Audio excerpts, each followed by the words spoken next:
Congressman Khanna of California. His district includes communities in the Silicon Valley, and venture capitalist and entrepreneur Kevin O'Leary. Ro, buddy, there may be an opening for us in 2024. I'm starting to think that. We've talked about it in the past because we are a dynamic bipartisan duo, and partly because, as long as you're on top. On your Twitter feed, I will. I know that. That's the way we're going to do it. You're young. You can grow into it. You can watch how it's done. But Ro, I love your Twitter feed. You call yourself a pro-growth progressive because you need to make that distinction. I think it's almost like a compassionate conservative, right? I mean, because most of them are like Mr. Potter, and the normal progressive is probably not pro-growth. So I can talk to you about inflation. And Kevin, with that in mind, let's talk about where it's from, because I'm going to be on Ro's side for a second. Ro, inflation takes a while to conjure up. I mean, it's taken years and years and years since Volcker. We saw Japan. It doesn't happen immediately. So I'm not convinced that as far as monetary, that this is all Joe Biden's fault. But not everyone can anticipate something like a COVID and supply chain and labor issues. Where do you think it started, Ro? Well, I think there are two things. I mean, you're right to point out that the trillions of dollars of spending started actually under Donald Trump, and we were needed to respond to COVID. But the main thing is the production supply. Look, let's look at semiconductors.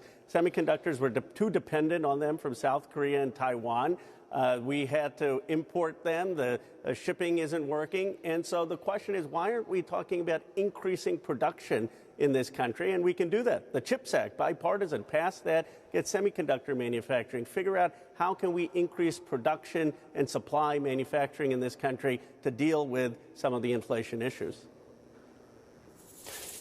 But Kevin, I mean, even Build Back Better, that's not even passed. The infrastructure deal, we haven't even started spending any of that yet. I will grant you that some of the energy-related re-regulation in certain areas that the Biden administration has instituted, that all trickles down. That doesn't help.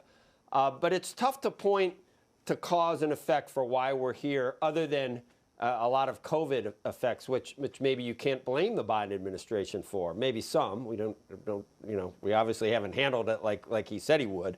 But what do you attribute it to? I agree that the reason we have inflation right now is we did something that was unprecedented over the last 24 months, and of which 12 of those months were under the Trump administration. We have never printed this much money before in this country ever. It's unprecedented. And the fact that Build Back Better is dead is actually a gift for Joe Biden. That's so inflationary, that would be suicide in terms of the midterms. But it's gone, and we don't have to worry about it. But if I were Biden today, and everybody can be an armchair quarterback, but he's in trouble right now for two main reasons: energy costs and food escalation, because you deal with those every day, and you've been talking about it all morning. So what do you do about it? You know that the chief executive controls the agenda. That's the job. And what is he spending his time doing? Voting rights. I agree it's important, but right now, who cares? What you really should be focusing on is bringing down food costs and energy costs. Now, you can blame him for policy mistakes on energy. And I do believe that canceling Keystone and job-owning federal land leases away and explaining that we're going to go green was way too early. Other countries have tried that, are in real trouble. So what do you do about it? You softly job-own back. Most of the energy costs are in futures contracts. If all of a sudden the president's more accommodative on solving this energy problem, prices will drop. You do not want to see $100 a barrel oil. And the reason I'm invested recently in Chevron and Schlumberger, but when I heard Biden's first speech, I got out of those stocks. I'm back in them now because energy prices are only going up because of his policy. So you've got to start talking that down. But on food, the problem is logistics. Everybody is buying protein and seeing it up 20, 30%. And that really hurts. So you could argue that you're on your way to the polling booth in November, you stop at the gas station, you're paying $6 a gallon. You know what you're going to do when you're pulling the lever on that one. It's going to be brutal. But food is about logistics. What do we have in this country that provides the best logistics? The National Guard. They have the trucks we don't have. So get to work. Tell the American people, I'm going to solve this for you right now. I'm going to solve energy for you by jawboning down those prices, by explaining the policy is going to be more accommodative. Prices will drop. And on food, you get to the ports, because right now here in South Florida, right here in Miami Beach, I can't buy ham. There is no ham because there's no truck driver to ship it from the slaughterhouse to the grocery store. I've never seen anything like this before. We've got to get the National Guard, call it what it is, it's an emergency. Best logistics are those generals that know how to drive those trucks from LA to the distribution centers, and you focus on food and energy.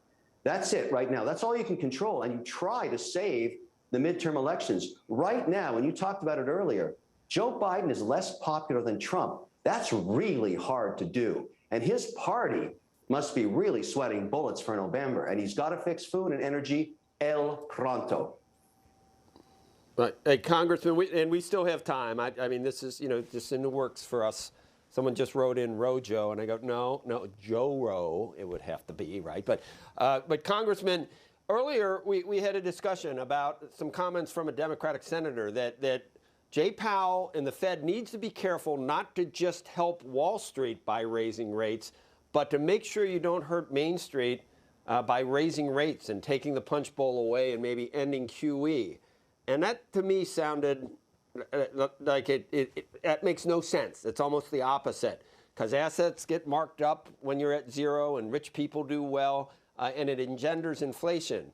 Do you think the Fed should be more hawkish? Is that what you would argue, or stay very easy? Does that help Main Street? Well, first, I think they are independent.